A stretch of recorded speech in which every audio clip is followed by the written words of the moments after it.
मेरा नाम सरोज अग्रवाल है। मेरा जन्म राजस्थान के ही एक ग्राम सांबर में हुआ। जन्मभूमि सांबर, कर्मभूमि कोटा, यानी मेरी स्टडी कोटा से हुई। मैंने डबल एमए किया है। मेरा विवाह गुलाबी नगरी जयपुर में एक बिजनेसमैन के से संयुक्त परिवार में हुआ और मैं इस परिवार की प्रथम बहू बनकर आई और मैं एक हाउस मेकर हूँ। अपनी पाक कला का आगंतुकों के समक्ष, मेहमानों के समक्ष प्रदर्शन करना मेरी एक मुख्य हॉबी है। मेरी एक बेटी और 2 बेटे हैं और मेरी एक प्यारी सी बहू और दामाद है। मैं नानी दादी बन गई हूँ। मैंने पारिवारिक जिम्मेदारियों का पूर्णतः बखूबी के साथ निर्वाह करते हुए अपने निजी अस्तित्व और अपने वजूद को भी अच्छे से सहेज के रखा और अपनी एक सामाजिक पहचान बनाई। और मैं सब सखियों से भी यही कहना चाहूँगी कि मैं मानती हूँ कि मन एक सीपी है, आशा मोती है, हर पल जीवन का एक चुनौती है, लेकिन जीवन की उन चुनौतियों का सामना हमें हमेशा डटकर और सूझबूझ के साथ करना चाहिए और इन सब के मध्य अपने आत्मसम्मान का भी ख्याल रखें और अपने एक सुंदर और स्वतंत्र अस्तित्व की भी रचना करें। हमारे अतीत के कुछ पल हमें हमेशा याद आते हैं। मैं आपके साथ साझा करना चाहूँगी मेरी जीवन की एक मेरी मासूमियत भरी घटना, जिसको याद करके आज भी मेरे होठों पर मुस्कुराहट बिखेर जाती है। बात तब की है जब हमारी नई नई शादी हुई थी। मेरे पति अपने किसी दोस्त के साथ गए और मुझसे जाते जाते बोल कर गए कि मैं अपने दोस्त के साथ दौसा जा रहा हूँ।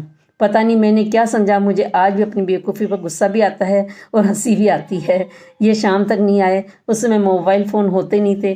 फिर शाम को मैंने अपने देवर से बोला, क्योंकि और सब इन लॉज बाहर गए हुए थे, तो देवर से बोला कि भैया आपके भाई अभी तक आए नहीं हैं, अपने दोस्त के साथ डोसा खाने गए हैं। इंतजार करते करते शाम ढल गई, रात हो गई। सबको बहुत चिंता हो गई। हमारा सारा पड़ोस, सब रिश्तेदार इकट्ठे हो गए। घर में जमघट सा लग गया और एक चिंता का पूरा माहौल हो गया।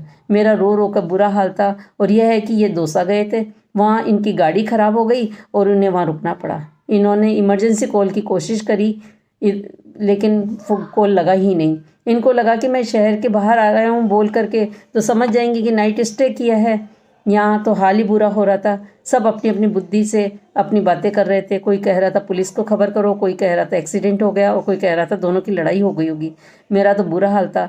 इसी उहापोह के बीच जब सुबह ये आए और घर के बाहर इतनी भीड़ देखी तो यह भी डर गए कि क्या हुआ। जब ये घर के अंदर गए और पूरा माजरा समझ में आया तो इन्होंने बोला कि मैं दौसा गया था बोल करके।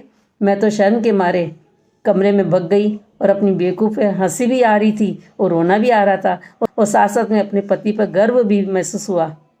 जब इन्होंने मेरी बात को संभालने के लिए सबके सामने बोला, हाँ मेरे दोस्त ने इसको चिढ़ाने के लिए कहा था, डोसा खाने जा रहे हैं, बीते हुए समय की ये यादें हमें गुदगुदाती भी हैं और एक सच्चे हमसफ़र के साथ का एहसास भी दिलाती रहती है। नमस्ते। नमस्कार, मैं हूँ डॉक्टर बबीता विश्वास।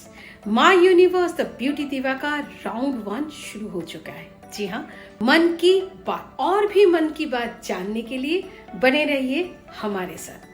और हाँ, जाते जाते हमारे चैनल को सब्सक्राइब जरूर कीजिएगा और थैंक यू वेरी मच, आपने ये मन की बात सुनी है।